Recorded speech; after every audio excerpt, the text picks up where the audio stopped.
Hello and welcome to the management classes. आज इस video में हम लोग बैलेंस ऑफ पेमेंट और उसके कंपोजिशन को डिस्कस करेंगे। पहले ये जाने कि बैलेंस ऑफ पेमेंट क्या होता है, उसके बाद देखेंगे फिर इसका कंपोजिशन क्या होता है, किससे बनता है ये बैलेंस ऑफ पेमेंट। देखिए, जो भी एक कंट्री बाकी दुनिया से जो मॉनेटरी या इकोनॉमिक ट्रांजैक्शन करती है उसको हम बैलेंस ऑफ पेमेंट कहते हैं।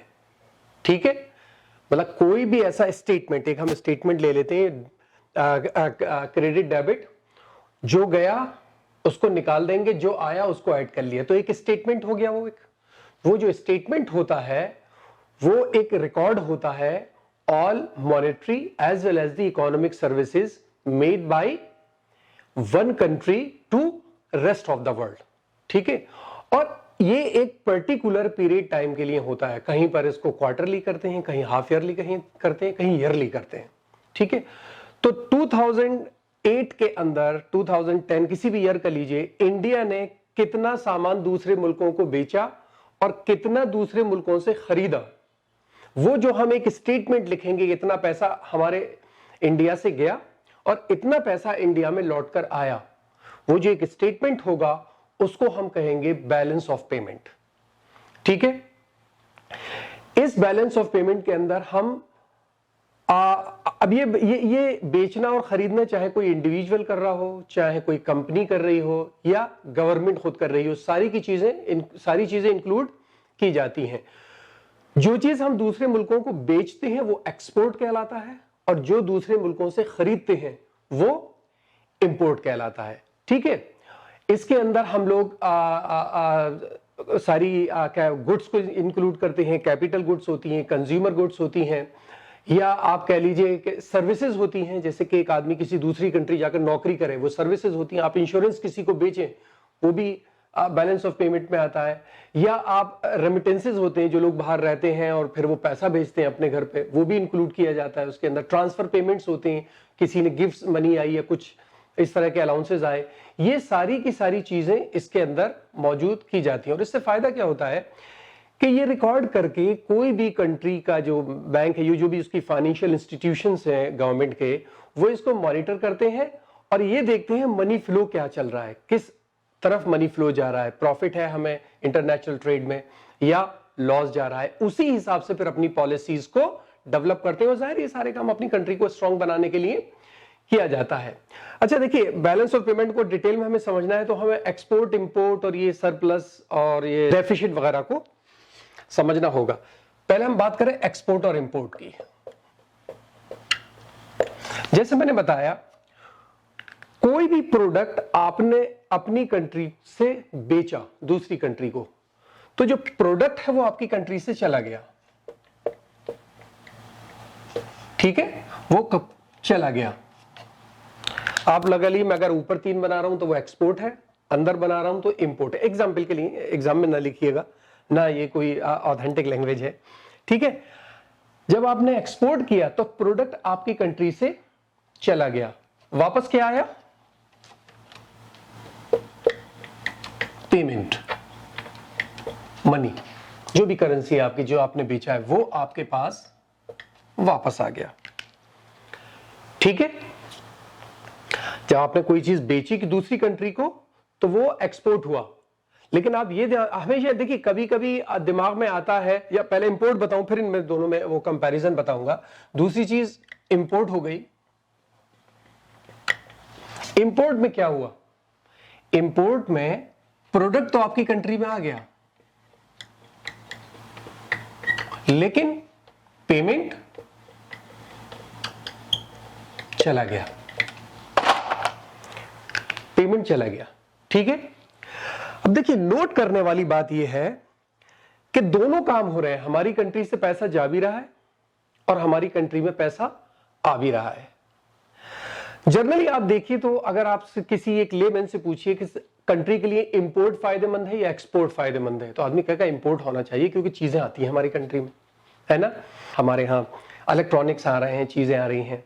लेकिन इंपोर्ट कंट्री के लिए नुकसानदेह होता है अगर वो एक्सपोर्ट से ज्यादा हो जाए। क्यों? क्योंकि देखिए, अगर आप इंपोर्ट कर रहे हैं तो पैसा हमारी कंट्री से जा रहा है, हमने कुछ खरीदा तो पैसा गया ना, हमारी कंट्री के अंदर से पैसा जा रहा है। बहुत पैसे जाएंगे तो कंट्री गरीब हो जाएगी ना। लेकिन अगर हम एक्सपोर्ट कर रहे हैं तो हमारी कंट्री में पैसा आ रहा है। अगर कंट्री में पैसा आ रहा है तो हम रिच हो रहे हैं। सिंपल है, अगर आपकी जेब में पैसा आएगा आप रिच होंगे, जेब से पैसा जाएगा तो आप गरीब होंगे। तो एक्सपोर्ट में पैसा आता है, इंपोर्ट से पैसा जाता है।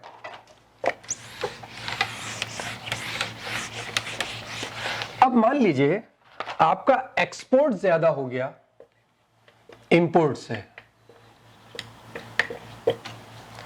एक्सपोर्ट आपका ज्यादा हो गया इंपोर्ट से।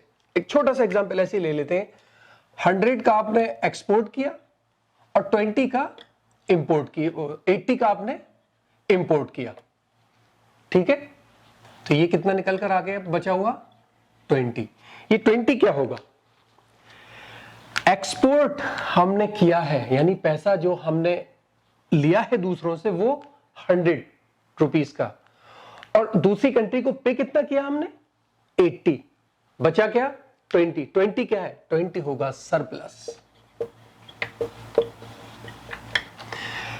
जिसको आप प्रॉफिट कह सकते हैं। प्रॉफिट को सरप्लस कहते हैं।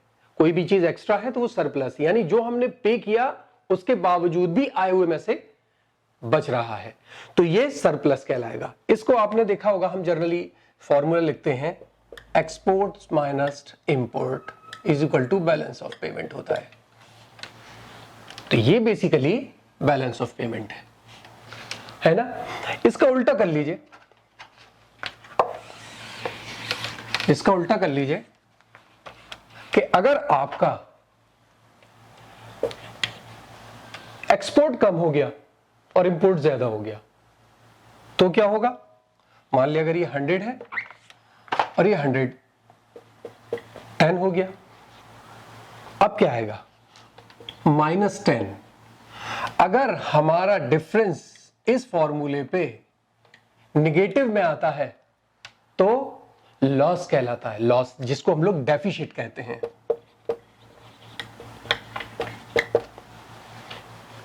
समझ रहे?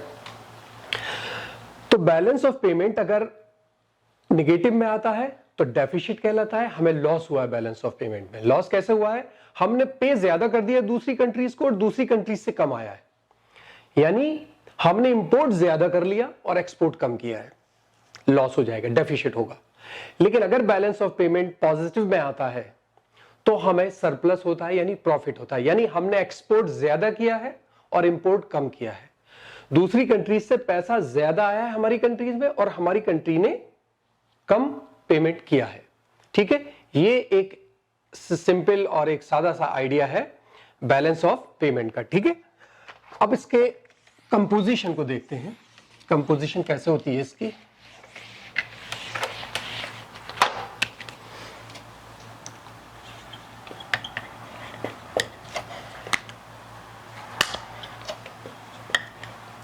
Composition of balance of payment, ठीक है।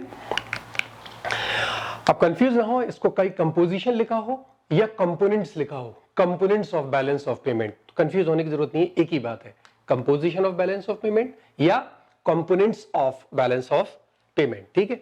तो देखिए ये कंपोनेंट का क्या मतलब है कि ये क्या क्या चीजों से मिलकर बना है। तो इसके अंदर जनरली 3 अकाउंट आते हैं, करंट, कैपिटल और फाइनेंशियल।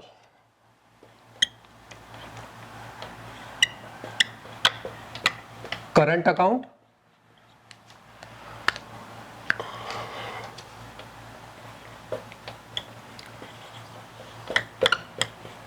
कैपिटल अकाउंट और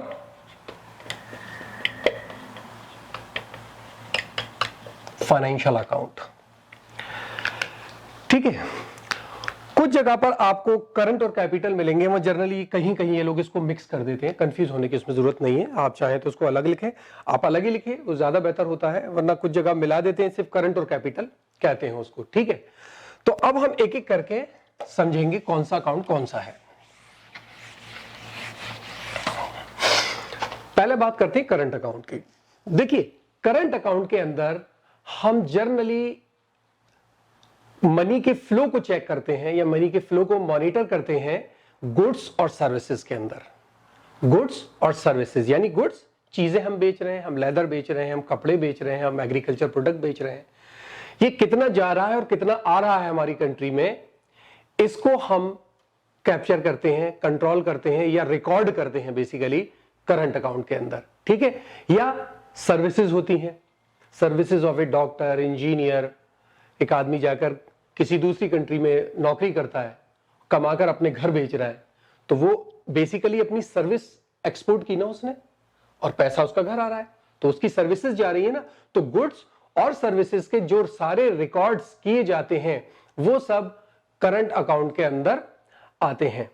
उसके अंदर सारी चीजें हैं, जैसे आपका टूरिज्म से पैसा होता है, ट्रांसपोर्टेशन रिसीट्स होती हैं, रेवेन्यूज होते हैं, दूसरी कंट्री से आते हैं, स्पेशलाइजेशन सर्विसेज होती हैं, मेडिसिन है, लॉ है, इंजीनियरिंग है, हम जाकर वहां पर उनको सर्विसेज देते हैं, या पेटेंट पर रॉयल्टीज वगैरह होती हैं, कॉपीराइट्स वगैरह होते हैं, उन पर पेमेंट आते हैं, वो सारी चीजें इसमें की जाती हैं। और रेवेन्यू फ्रॉम स्टॉक भी किया जाता है। आपने किसी दूसरी कंट्री के शेयर्स खरीदे तो प्रॉफिट आपको मिलेगा, ठीक है, तो वो भी इसी में किया जाता है। तो यानी जितनी चीजें हैं गुड्स और सर्विसेज की फॉर्म में, जब उनको हम एक्सपोर्ट और इंपोर्ट करने के बाद एक रिकॉर्ड बनाते हैं, उस रिकॉर्ड को करंट अकाउंट कहते हैं। ये करंट अकाउंट फर्दर दो चीजों में डिवाइड किया गया है, trade in visible goods and trade in invisible goods. Trade in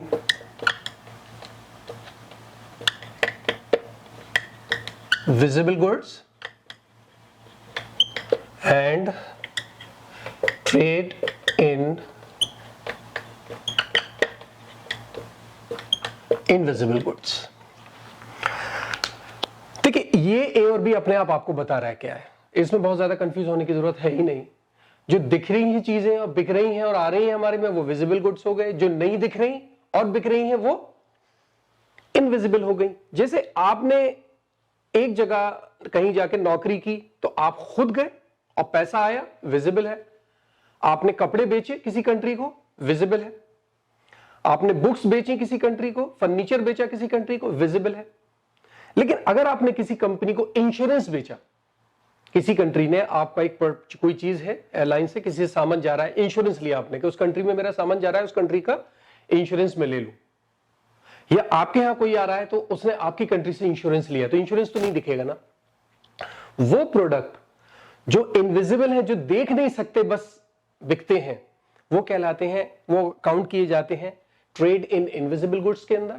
और वो प्रोडक्ट जो देखे जा सकते हैं, चाहे वो गुड्स हो या सर्विसेज हो, वो सब की सब ट्रेड इन विजिबल गुड में आते हैं। ठीक है, अच्छा, इनविजिबल गुड्स से कंफ्यूज मत होइएगा। देखिए बहुत सारी चीजें हैं जो इनविजिबल गुड्स में आती हैं, जैसे ट्रांसपोर्टेशन है, टूरिज्म है, इंटरेस्ट पे किया जाता है, प्रॉफिट पे किए जाते हैं एक कंट्री से दूसरी कंट्री को, डिविडेंड्स होते हैं शेयर्स के ऊपर, या और फाइनेंशियल सर्विसेज होती हैं, और आप कह लीजिए गवर्नमेंट एक्सपेंडिचर्स होते हैं, प्राइवेट ट्रांसफर होते हैं। ये सारी चीजें इनविजिबल के अंदर ही आती हैं। ठीक है, तो जब ये ए और बी मिल जाते हैं, यानी ए प्लस बी जो होते हैं, ये बेसिकली करंट अकाउंट बनाते हैं।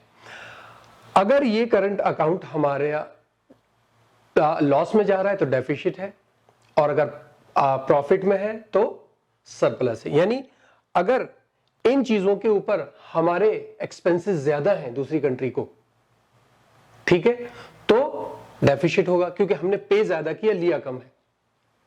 और अगर हमारा इन चीजों में एक्सपोर्ट ज्यादा रहा है और इंपोर्ट कम है, तो हमने पे कम किया और रिसीव ज्यादा किया, तो सरप्लस होगा। लॉस होगा तो डेफिसिट होगा, और अगर प्रॉफिट होगा तो सरप्लस होगा। ठीक है, अब आइए कैपिटल अकाउंट में।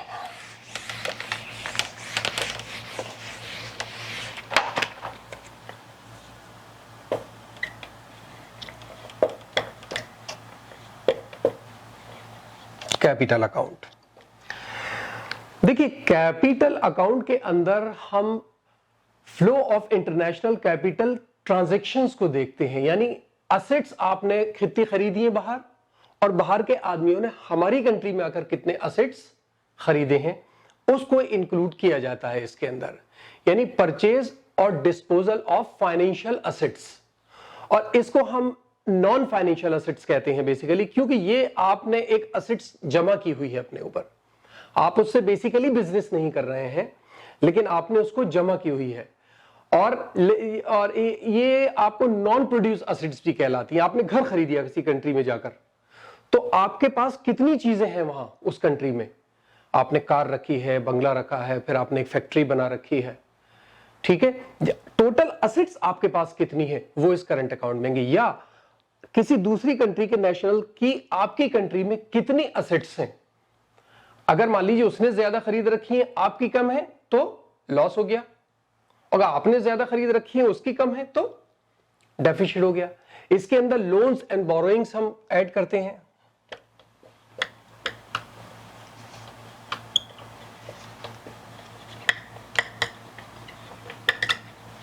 लोन्स एंड बोरोइंग, आपने लोन लिया किसी कंट्री से या आपकी कंट्री से किसी ने लोन लिया या किसी ने उधार लिया, वो हम इसके अंदर करेंगे, चाहे वो पब्लिक हो या प्राइवेट हो, ठीक है। इन्वेस्टमेंट्स होते हैं,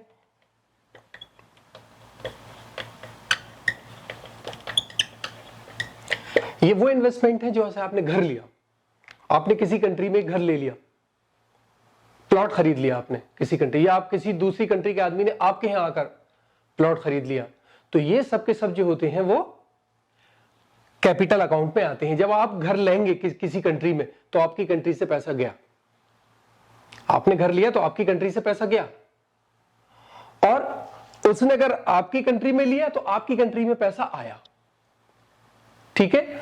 तो यानी अगर आपका इनफ्लो फंड ज्यादा है आउटफ्लो से तो सरप्लस हो गया, और अगर आपका आउटफ्लो फंड ज्यादा है इनफ्लो से तो डेफिसिट हो जाएगा। यानी अगर एक चीज लेके चलते हैं, सपोज कर लीजिए कि एक घर खरीदा जा रहा है, अगर किसी अमेरिकन ने आपके यहां आकर एक घर खरीदा 100 रुपए का और आपने उसकी कंट्री में जाकर 120 का खरीद लिया, तो 20 डेफिसिट होगा, क्योंकि आपकी कंट्री से 120 गए, उसकी कंट्री से 100 आए।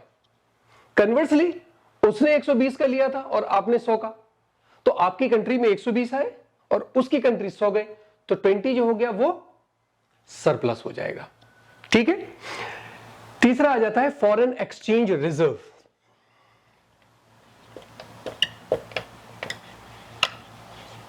फॉरेन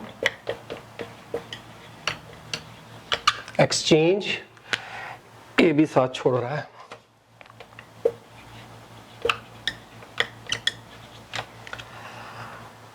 फॉरेन एक्सचेंज रिजर्व के अंदर आप सिंपली इसको इंक्लूड कीजिए कि इसके अंदर जो हमारे सेंट्रल बैंक फॉरेन करेंसी रखते हैं वो रिजर्व आता है। जैसे हमारे आरबीआई है, आरबीआई डॉलर रखता है अपने पास, हमारे पास डॉलर कितने हैं और उनके पास इंडियन रुपीस कितना है, इसके कंपैरिजन में जो रिकॉर्ड तैयार होगा उसको हम फॉरेन एक्सचेंज कहेंगे, ठीक है।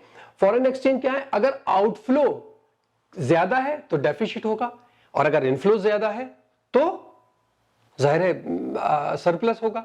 यानी आपका पैसा ज्यादा उनके पास रख गया और आपके पास कम है तो डेफिसिट है, और अगर आपने ज्यादा रखा हुआ है तो सरप्लस हो जाएगा, ठीक है। और जो इसमें कर कैपिटल अकाउंट में और दो एक चीजें आप इंक्लूड कर सकते हैं, डेट फॉरगिवनेस होती है, आपसे किसी ने लोन लिया और आपने माफ कर दिया, वो इसमें रिकॉर्ड किया जाएगा। आपने किसी को गिफ्ट दिया तो गिफ्ट तो इंक्लूड नहीं है लेकिन टैक्स है उसमें, टैक्स उसके ऊपर लिया जा रहा है तो वो भी कैपिटल अकाउंट के अंदर इंक्लूड किया जाता है। और इसके अंदर वो भी इंक्लूड किया जाता है कि मान लीजिए एक आदमी ने किसी दूसरी गल्फ में जाकर बस गया, 10 साल रहा, 10 साल करके बाद छोड़ के उसने सारी चीजें बेची, जब बेची तो पैसा अपनी कंट्री ले गया ना, तो इस तरह के जो होते हैं केसेस ये भी करंट अकाउंट में इंक्लूड किए जाते हैं। तीसरा आ जाता है आपका फाइनेंशियल अकाउंट।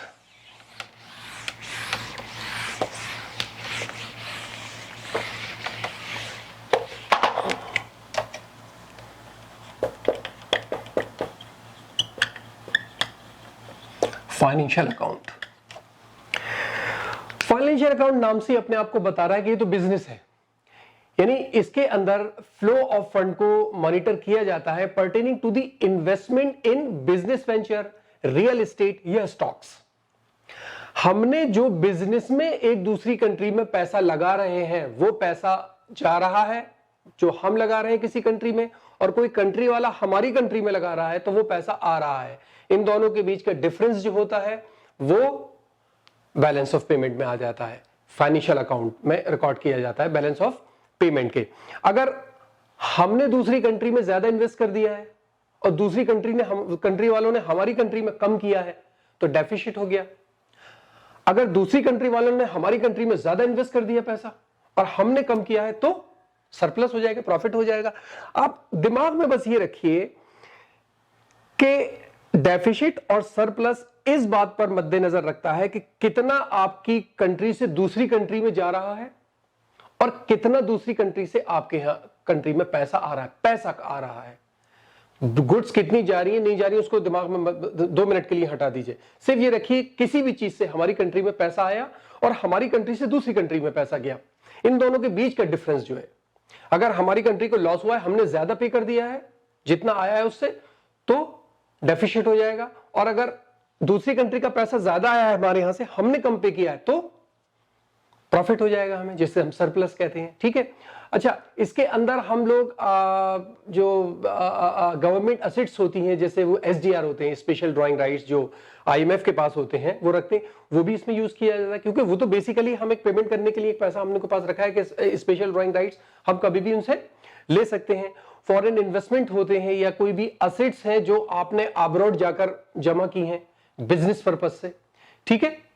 तो ये सारी चीजें इस फाइनेंशियल अकाउंट के अंदर रिकॉर्ड की जाती हैं। तो ये आपका करंट अकाउंट, कैपिटल अकाउंट और फाइनेंशियल अकाउंट, ये तीनों अकाउंट मिलकर बैलेंस ऑफ पेमेंट बनाते हैं। ठीक है। ये अकाउंट बेसिकली ऑनरशिप को देखता है, हमारी कंट्री में दूसरों की कितनी ऑनरशिप है और दूसरों की कंट्री में हमारी कितनी ऑनरशिप है। ठीक है। तो मैं बस एक रिव्यू कर दूं तीनों अकाउंट को। देखिए, करंट अकाउंट बेसिकली प्रोडक्ट्स के लिए होता है, गुड्स और सर्विसेज के लिए। कैपिटल अकाउंट जो होता है वो असेट्स के लिए होता है, कितना आपने कहां पर कितना खरीदा हुआ है।